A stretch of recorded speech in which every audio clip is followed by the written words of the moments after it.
In this video, we're going to go over how to put in a call-in from a primary provider that is sending a patient into the ER. So from the tracker, you're going to go to the reception option, which is halfway down the right-hand side. And here you have your two options for recepting patients: walk-ins and EMS or call-ins. So we're going to choose the call-in. And then you're going to put in your patient's name. So be sure that you get the proper spelling and date of birth from the primary provider that you're getting a call-in from. So I can just look up my patient, and it happens to be a patient that's been here before. So it comes up on my list. If the patient has never been here before, then you would put them in as a new patient. And you're going to click OK. And then you want to make sure that all of the asterisk options are filled in. So their date of birth, their gender, and that they're in their birthday, and that you have verified their date of birth. So you put a check mark on the verified date of birth.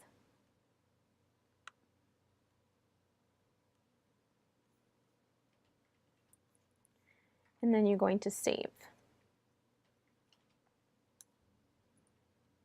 Ignore those questions, they won't come up in the live system. So then it brings you to print wristbands and face sheet, just like your normal reception, which we're going to cancel because technically the patient isn't in the department yet. This is just a call-in. So we can cancel out of those screens. And then we'll go up to our lists and go into our call-in section. So right now, the only patient that is in is the one that we just recepted. So the one thing you can do is you can put in any orders that the primary physician or APRN or PA has told you over the phone. It does have to be a provider that is associated with Griffin. So if it's a patient that is being sent in by like the Minute Clinic and we don't have those APRNs on our roster, then you can just put in a note as to what their concerns is and what tests or lab work or anything that they wanted. But if the doctor is one of our Griffin docs, then we're going to be able to put in orders for them. So you'll go into the patient's chart, and you'll go to the order section, which is 3/4 of the way down. It will give you a warning that there's no allergy or height and weight, which is fine because, again, the patient isn't in the department. And then between our options in the top, current, transfer, and hold queue, we're going to go to the hold queue orders. And from here, we're going to create a new event, which is on the lower left-hand side. So the visit reason is a call-in, and we're expecting the patient sometime today. So you can be as vague as today, because sometimes we don't know how long it's going to be for the patient to arrive. So we're going to click OK. And then you will find the provider that you took the order from. So this is important. It does have to be a provider that you got their last name, their spelling, because this is an official order. So let's say you spoke to Dr. Gowda and you read back all the orders over the telephone. That's what's supposed to happen. You're going to click OK. And then you can put in a new order. You'll notice that it's orange, and that's just a cue for you to know that you're in the hold queue orders. So you can put in whatever orders they want you to do. And I'm just going to put in one for now, and then I will submit that.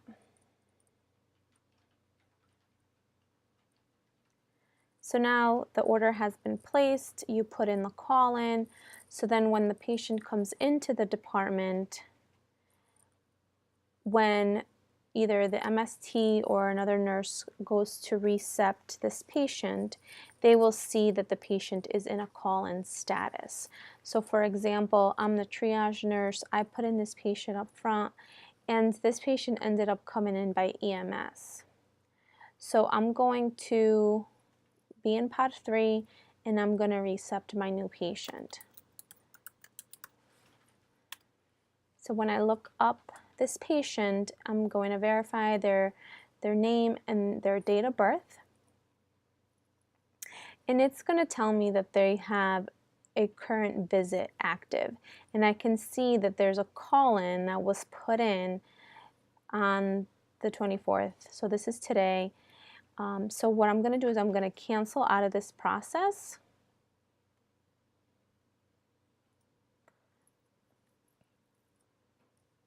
And I'm going to look in my call-ins, and I'm going to see that my patient is indeed in the call-in section. So whenever there's orders on a call-in, the very first thing you have to do is activate those orders. Otherwise, they will get lost. So I'm going to start with activating my call-in orders. So I'm going to go into the patient's chart.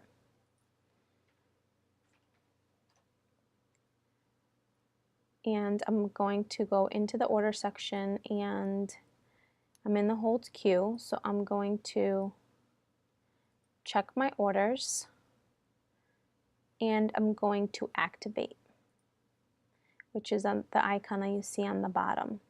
So I'm going to activate those orders. It's going to say activate all checkmarked items for today and now. I'm going to say yes. And now those orders have been activated. The next thing that I'm going to do is I'm going to go back to my tracker, and I'm going to change the status for this patient from a call-in to arrival. And then I can change their room to the room that I'm working in pod 3.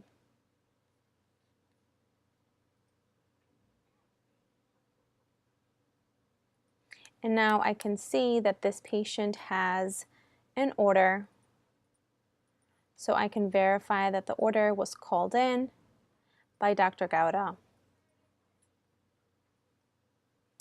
The other thing that you will need to do, since this is a call-in patient, is you'll need to print out a wristband for them.